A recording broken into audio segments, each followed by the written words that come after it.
नमस्कार दोस्तों, मैं शुभम मिश्रा आरबीएस महाविद्यालय के ऑनलाइन यूट्यूब चैनल के प्लेटफॉर्म पे आप सभी का स्वागत करता हूं। आज आरबीएस महाविद्यालय के इस यूट्यूब चैनल पे मैं आप सभी को आपके जो सिलेबस में है संज्ञा प्रकरण, उसी के बारे में मैं आपको बताऊंगा कि संज्ञा प्रकरण में क्या है, कैसे है, क्या चीज़ है, उसी के बारे में मैं आप सभी को बताऊंगा। तो संज्ञा प्रकरण में सबसे पहले आप देखिए कि संज्ञा प्रकरण मंगलाचरण, इसका मंगलाचरण क्या है। तो सबसे पहले देखिए, नत्वा सरस्वती देवी शुद्धाम गुणाम करोम्यहम पाणिनीयः प्रवेशाय लघु सिद्धांत कौमुदी। तो यहाँ पे यह जो व्याकरण शास्त्र है आप लोगों का, तो व्याकरण शास्त्र की उत्पत्ति कैसे हुई, किसके द्वारा हुई, किसने किया, यह सब आपको हम बता रहे हैं कि व्याकरण शास्त्र महर्षि पाणिनि ने अष्टाध्यायी लिखी। अष्टाध्यायी में 8 अध्याय हैं और यह अष्टाध्यायी भगवान शंकर को महर्षि पाणिनि ने उनकी तपस्या की, ये महर्षि पाणिनि जी भगवान शंकर की, तो वहाँ पे उन्होंने उनसे खुश हो करके अपना डमरू 14 बार बजाया। जब उन्होंने 14 बार अपना डमरू बजाया तो उसी से महेश्वर सूत्र की उत्पत्ति हुई, 14 सूत्रों की उत्पत्ति हुई। उसी से ही इनका महर्षि पाणिनि ने अष्टाध्यायी लिख दिया। उसी महेश्वर सूत्र के माध्यम से पूरा व्याकरण शास्त्र की रचना उन्होंने कर दिया। तो उसी से वरदराज जी ने एक लघु सिद्धांत कौमुदी नामक पुस्तक की रचना किए वरदराज जी। तो उसी लघु सिद्धांत कौमुदी से हम लोग इस संज्ञा प्रकरण जो कोर्स है आपका, वह लघु सिद्धांत कौमुदी में ही है, तो उसी के माध्यम से हम लोग पढ़ेंगे। तो उस लघु सिद्धांत कौमुदी में सबसे पहले मंगलाचरण आया। मंगलाचरण क्या है आप लोग जान लीजिए कि मंगलाचरण जब कोई ग्रंथकार किसी भी ग्रंथ को लिखता है तो सबसे पहले मंगलाचरण करता है। मंगलाचरण लिखता है कि उसमें अपने जो इष्टदेव हैं, जो हमारे इष्टदेव हैं, ग्रंथकार लिखता है कि जो हमारे इष्टदेव हैं उनकी सबसे पहले हम स्तुति करें, उनका वंदन करें, उनकी का वंदना करें कि जिससे कि हमारा जो ग्रंथ है वो निर्विघ्न पूर्वक समाप्त हो जाए, किसी प्रकार की कोई बाधा न आए, इसलिए मंगलाचरण लिखा जाता है। ये हर ग्रंथकार जितने भी ग्रंथ लिखे गए हैं सबसे पहले मंगलाचरण लिखा गया है सभी ग्रंथकारों के माध्यम से कि हमारा जो ग्रंथ है वो निर्विघ्न पूर्वक समाप्त हो जाए।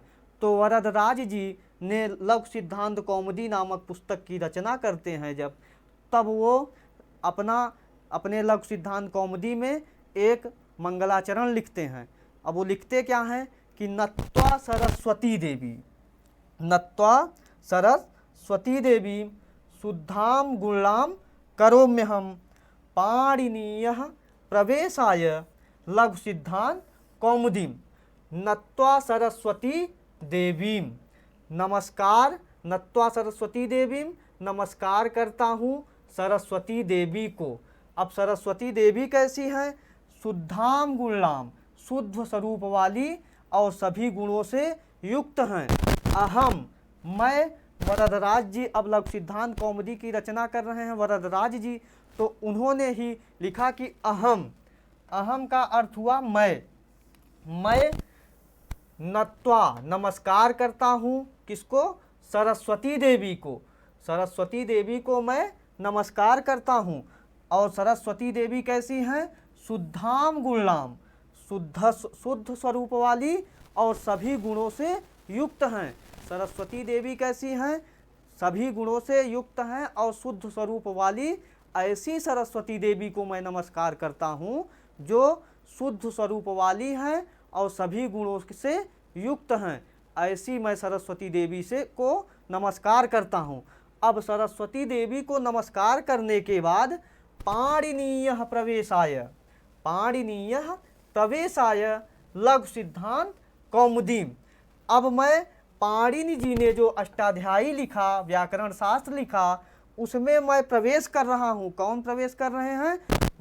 वरदराज जी प्रवेश कर रहे हैं कि मैं इस व्याकरण शास्त्र में घुस करके उससे कुछ सूत्रों को मैं छांट करके अपने पुस्तक में लिख रहा हूँ, जिससे कि मैं लघु सिद्धांत कौमुदी नामक पुस्तक की हमारी रचना निर्विघ्न पूर्वक हो जाए। तो उन्होंने कहा कि पाणिनीय प्रवेशाय, मैं पाणिनि जी के ग्रंथ में प्रवेश करके लघु सिद्धांत कौमुदी नामक पुस्तक की रचना कर रहा हूँ। तो ये जो हमारा मंगलाचरण है, इसमें हमने वरदराज जी ने नमस्कार किया है माता सरस्वती देवी को। उन्होंने अपने इष्ट देवी भी सरस्वती माता को माना है, इसलिए उनको नमस्कार किया पाणिनि जी ने। उसके बाद उन्होंने बाद में लघु सिद्धांत कौमुदी तो यहाँ पे अपने विषय वस्तु को भी बताया है। तो सबसे पहले आप लोग जानिए कि मंगलाचरण कितने प्रकार का होता है। मंगलाचरण 3 प्रकार का होता है, आप लोग जान लीजिए।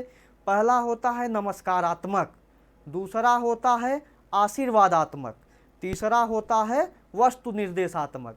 अब नमस्कारात्मक मंगलाचरण का अर्थ हुआ कि जो हमारे देवी देवता, जो हमारे इष्ट देवता हैं, उनको मैं नमस्कार करता हूँ। अब नमस्कार करने के बाद फिर मैं उनसे आशीर्वाद प्राप्त करता हूँ। अगर नमस्कार कर रहा हूँ तो वहाँ पे नमस्कारात्मक मंगलाचरण होगा। अगर उनसे आशीर्वाद प्राप्त करना चाह रहा हूँ तो वहाँ पर आशीर्वादात्मक मंगलाचरण होगा। और यदि मैं अपने विषय वस्तु की बात कर रहा हूँ कि मैं इस विषय के बारे में इस ग्रंथ की रचना कर रहा हूँ, अगर उस मंगलाचरण में मैं उसका भी बोध कराता हूँ तो वहाँ पर वस्तु निर्देशात्मक मंगलाचरण होगा। तो ये जो हमारा मंगलाचरण है, ये हमारा पहले तो नत्वा सरस्वती देवी, हमने सरस्वती देवी को नमस्कार किया, इसलिए यह पहला नमस्कारात्मक मंगलाचरण है।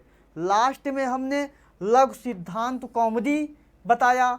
तो लघु सिद्धांत कौमुदी यहाँ पे हमने विषय वस्तु की भी चर्चा कर रहे हैं हम, तो इसलिए हमारा यह मंगलाचरण नमस्कारात्मक और वस्तु निर्देशात्मक दो प्रकार का मंगलाचरण माना जाएगा। अब मंगलाचरण करने के बाद ग्रंथकार लिखने लगता है कि अपने ग्रंथ के बारे में लिखता है, ग्रंथ के विषय वस्तु के बारे में अपना ग्रंथ शुरू कर देता है लिखने के लिए।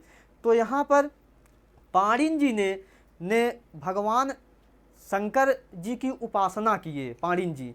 तो वहाँ पर उन्होंने किया क्या कि किसी गुरुकुल में वो शिक्षा ग्रहण कर रहे थे पाणिनि जी पढ़ने लिखने में बहुत कमज़ोर थे। उनके ही सहपाठी एक कात्यायन थे और एक पतंजलि थे। तो कात्यायन बहुत पढ़ने में तेज थे और पतंजलि भी तेज थे पढ़ने में, और ये कमज़ोर थे। तो इनको अपना अपमान लगा कि मैं पढ़ने में कमज़ोर हूँ और जो कमज़ोर रहता है उससे थोड़ा बहुत काम करवाते हैं जो तेज़ तर्राक बालक होते हैं। तो ये सोचे कि ये गए कहीं एकांत में भगवान शंकर की तपस्या करने लगे। वहाँ पे इन्होंने बहुत घोर तपस्या की। तो भगवान शंकर जी वहाँ पे प्रकट हुए। जब प्रकट हुए तो इन्होंने कहा कि हमको व्याकरण शास्त्र की शिक्षा चाहिए। तब उन्होंने अपना डमरू बजाया, 14 बार उन्होंने अपना डमरू बजाया। उसी 14 बार डमरू बजाने से 14 महेश्वर सूत्रों की उत्पत्ति हुई। आगे हम बताएंगे 14 महेश्वर सूत्र कौन कौन से हैं।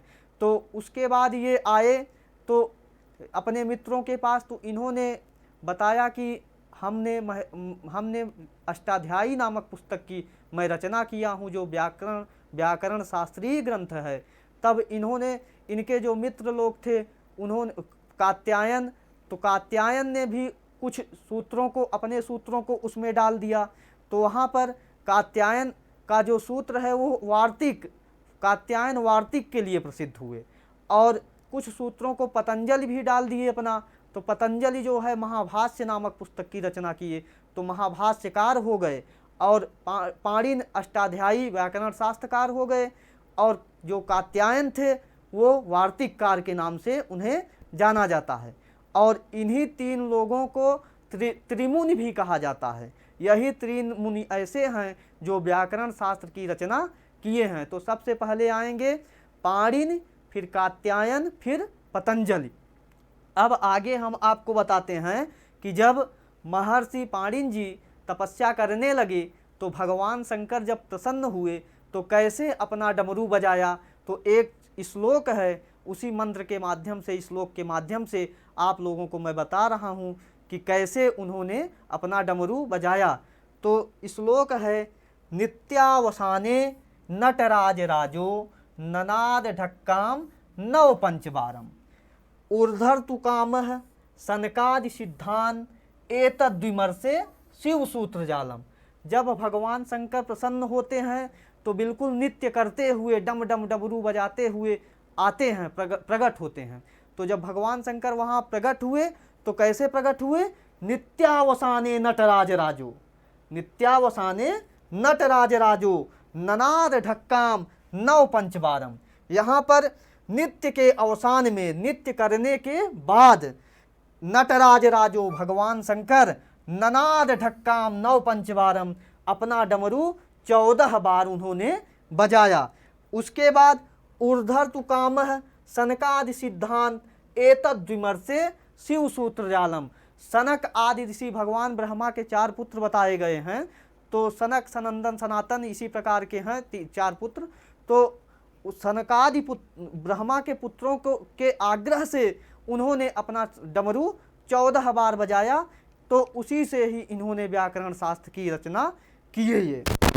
अब उसके बाद आता है माहेश्वर सूत्र। अब हम माहेश्वर सूत्र के बारे में आपको बताएंगे कि माहेश्वर सूत्र कितने हैं, इनको क्या क्या कहा जाता है, किन किन नामों से इन्हें पुकारा जाता है। अब हम आपको माहेश्वर सूत्र कैसे पढ़ा जाता है, इनके उपयोग क्या हैं, इन्हें हम कैसे याद करें, ये सब आपको अब हम बताएंगे। माहेश्वर सूत्र सबसे पहले आप लोग देखिए माहेश्वर सूत्र कैसे पढ़ा जाए। तो पहला सूत्र है अ ई ऊण री ली क ए ओंग ऐ औ च ह य व र ट लण य मंगल नम झ भ य घ ढ ध स ज ब घ ढ ध स ख फ छ ठ थ च ट त व क प य स ख स र ह ल। यह हम आपके 14 माहेश्वर सूत्र हैं जिनको आपको बिल्कुल आराम से पढ़ना है, एक एक वर्णों का उच्चारण करना है। ऐसा नहीं है कि एक साथ आप शुरू कर दें कि अयुण रिलिक एओंग एओच है वर टलण यमंगणनम झभय घणधस जब घणधस खप छठत चटतव कपय सक्षर हल। हमको ऐसा नहीं पढ़ना है, हमको एक एक वर्णों को पढ़ना है जिससे कि पढ़ने वालों को भी अच्छा लगे और सुनने वालों को भी अच्छा लगे और हमको आसानी पूर्वक याद हो जाए। और माहेश्वर सूत्र की बहुत महिमा है, इसको आप रोज़ सुबह पढ़िए और भगवान शंकर इससे बहुत प्रसन्न होते हैं। ये माहेश्वर सूत्र भगवान शंकर के द्वारा उत्पन्न किया गया सूत्र है, इसलिए यह इस समय सावन के महीने में आप इसको रोज़ पढ़िए, यह बड़ा ही सुखकारी है माहेश्वर सूत्र है। तो आप इसको ध्यान से पढ़िए। अ ई ऊण री ली क ए ओंग ऐ औ च ह य व र ट लण य मंगल नम झ भ य घ ढ ध स ज ब घ ढ ध स ख फ छ ठ थ च ट त व क प य स ख स र ह ल। यह आपके 14 माहेश्वर सूत्र हैं, इनको हमको खूब आराम से पढ़ना है, इनको याद कर लेना है। जब माहेश्वर सूत्र हमको याद हो जाएगा तो आगे हमको व्याकरण शास्त्र में कोई दिक्कत होगी नहीं, क्योंकि माहेश्वर सूत्र से ही हमको पूरे व्याकरण शास्त्र की रचना इसी 14 माहेश्वर सूत्र के माध्यम से ही हुई है। तो जब तक हम महेश्वर सूत्र याद नहीं करेंगे, पढ़ नहीं पाएंगे, शुद्ध उच्चारण नहीं कर पाएंगे, तब तक हम व्याकरण शास्त्र को पढ़ नहीं सकते हैं, व्याकरण सीख नहीं सकते हैं। इसी से हमको प्रत्याहार बनाना है, इसी से हमको संधि करनी है, इसी से हमको समास पढ़ना है। यही जो है महेश्वर सूत्र, इसी से हमको पूरा व्याकरण शास्त्र सीखना है। अब आप लोगों को मैं बता दूं कि महेश्वर सूत्र को और किन नामों से जाना जाता है। महेश्वर सूत्र को और कितने नामों से जाना जाता है? तो सबसे पहले आप जानिए कि महेश्वर सूत्र को शिव सूत्र, शिव सूत्र किस लिए कहा गया? क्योंकि भगवान शंकर के द्वारा उत्पन्न, भगवान कालप्रियानाथ भगवान शंकर के द्वारा महेश्वर सूत्र की उत्पत्ति हुई, इसलिए इसे शिव सूत्र भी हम कहते हैं। चतुर्दश सूत्र इसे क्यों कहा गया? क्योंकि यह 14 महेश्वर सूत्र हैं, 14 सूत्र हैं इसमें, इसलिए इसे हम चतुर्दश सूत्र कहते हैं। अब प्रत्याहार सूत्र क्यों कहते हैं? क्योंकि इसी महेश्वर सूत्र के द्वारा ही प्रत्याहार की उत्पत्ति होती है। आगे हम प्रत्याहार पढ़ाएंगे तो पूरा महेश्वर सूत्र का ही खेल है। महेश्वर सूत्र जिसको आएगा उसे कोई दिक्कत नहीं होगी प्रत्याहार बनाने में। अगर महेश्वर सूत्र नहीं याद होगा, नहीं पता रहेगा, नहीं पढ़ा होगा जो, उसे वह प्रत्याहार नहीं बना पाएगा। तो इसलिए हमको प्रत्याहार बनाने के लिए महेश्वर सूत्र हमको पता होना बहुत ज़रूरी है। अब इसे वर्ण सामाम्याय सूत्र भी कहा जाता है। अब वर्ण सामाम्याय सूत्र इसलिए कहा जाता है क्योंकि इसी 14 सूत्रों में, इसी 14 महेश्वर सूत्रों में पूरे वर्णों की एक साथ सामीप्य है, सभी एक साथ हैं। और इसको हम अगर रट लेंगे, इसको हम याद कर लेंगे, इसको हम समझ लेंगे, तो हमको किसी प्रकार का किसी वर्ण में हमको कोई दिक्कत नहीं होगी। अब आगे हम इसको ककहरा सूत्र भी कहते हैं। अब ककहरा सूत्र क्यों कहते हैं? क्योंकि इसी में हमको स्वर और व्यंजन, क से लेकर के ज्ञ तक का, अ से लेकर के अहाँ तक का पूरा हमको ज्ञान इसी महेश्वर सूत्र में ही मिलेगा। चलिए हम आपको थोड़ा सा बता दें कि महेश्वर सूत्र में स्वर कौन है, व्यंजन कौन है, स्वर कितने हैं और व्यंजन कितने हैं। तो आप देख लीजिए, ये यहाँ पे महेश्वर सूत्र है, ये महेश्वर सूत्र है। तो यहाँ पे स्वर कौन है और व्यंजन कौन है, इसको आप लोग देख लीजिए। अब जो है यहाँ पे अ, ई, उ, ऋ, री, ली, क, ए, ओ, ग, ऐ, औ, च। तो यहाँ पे अ से लेकर के च तक का जो अच है, आगे प्रत्याहार आप जब पढ़ेंगे तो वहाँ पे आपको सब पता हो जाएगा कि अच क्या है, हल क्या है, स्वर कौन है और व्यंजन कौन है। ये सब जब आप प्रत्याहार पढ़ेंगे तो उसमें सब पता चल जाएगा कि अच प्रत्याहार के अंतर्गत कितने वर्ण आते हैं, हल प्रत्याहार के अंतर्गत कितने वर्ण आते हैं, अक प्रत्याहार के अंतर्गत कितने वर्ण आते हैं। तो जब आप प्रत्याहार पढ़ेंगे तो वहाँ ये सब चीज़ें आपको जानकारी मिल जाएगी। तो अब आपको स्वर जो है वो अ से लेकर के च तक का जो हमारा अच है, अच है वही है स्वर, वो स्वर है। और ह से लेकर के उसके बाद ह, य, व, र, ट, ल, ड़, य, मंग, ग, ड़, न, म, झ, भ, य, घ, ढ, ध, स, ज, ब, घ, ढ, ध, स, ख, फ, छ, ठ, थ, च, ट, त, व, क, प, य, स, ख, स, र, ह, ल। तो यहाँ पर जो हैवरट से लेकर के यहाँ हल तक का जो है वो हमारा व्यंजन है। तो अच स्वराह हल व्यंजनाः।